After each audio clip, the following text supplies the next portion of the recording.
name of God. Amen. Amen.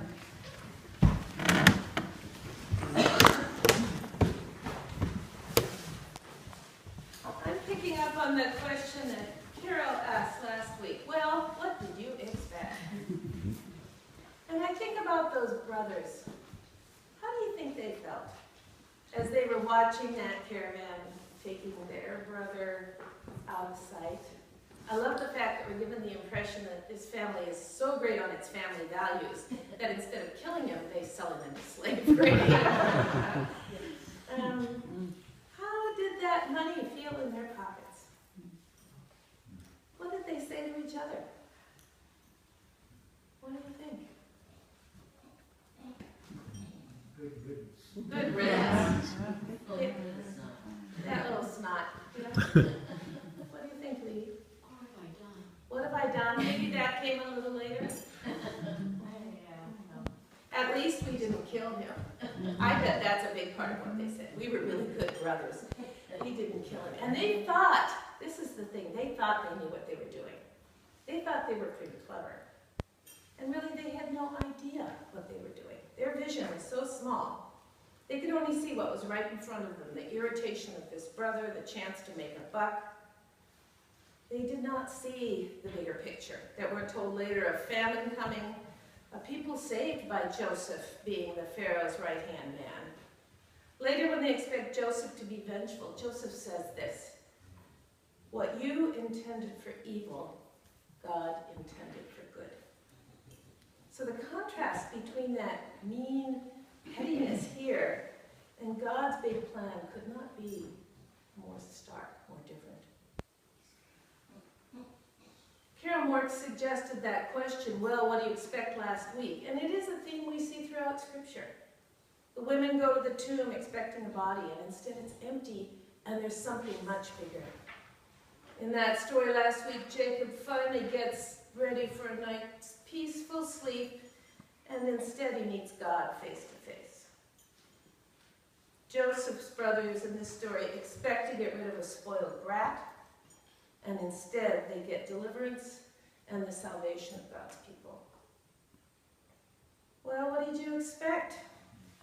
What did Lane and Rolf expect when they put an ad in the paper asking if there were any other Episcopalians out there? Was that 7 years ago? Yeah. I don't think they expected what we have here. When we were sharing with Michael Pipkin, who's from the diocesan offices, Lee said what she expected was church in a box. That someone would send someone to do church for the Episcopalians in Cook County. That's what she expected. What she got? What did we get, Lee? I would say the biggest challenge of my life, probably, and the biggest opportunity. And I don't know, what did I expect, but I didn't expect that.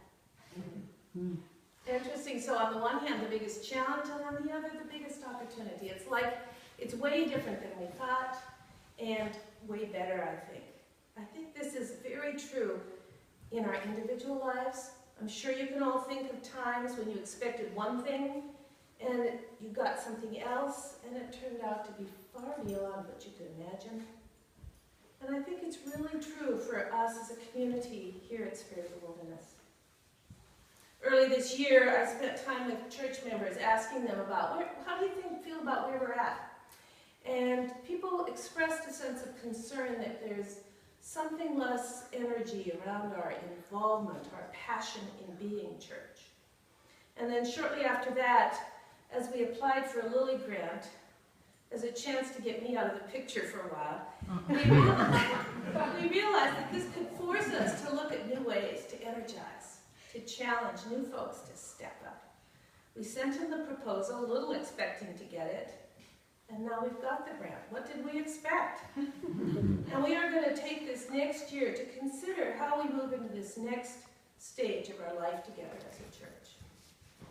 And as I was pondering all that, I thought, isn't this kind of a complicated dance? I mean, if the women hadn't gone to the tomb, they would have been the first witnesses. They didn't get what they wanted, but they got something else. They weren't expecting what they got, but they did show up. Similarly, if Lane and Rolf hadn't put their ad in the paper, we wouldn't be not in this form.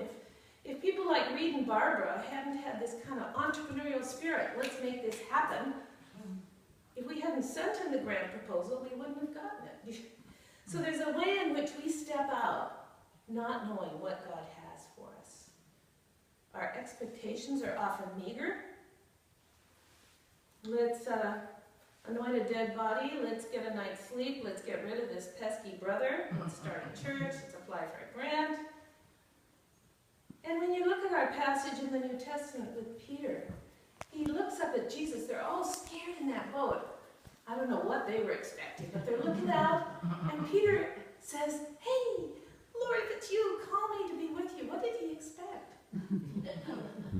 I don't know whether he expected that he would get, eternal fame in the book of Matthew, or that Jesus would say, "Gosh, what a good boy you are," or that the other disciples would think, "Wow, isn't Peter cool?"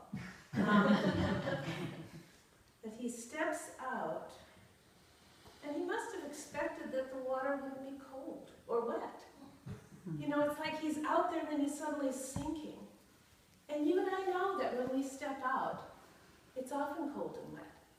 Things don't just go magically smoothly. There's work, there's hesitation, there's discernment, there's all this kind of thing as we move ahead. And I just want to challenge us as a faith community to kind of hold that.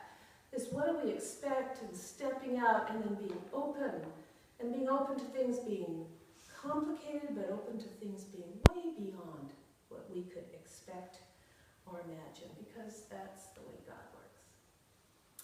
Amen. Amen.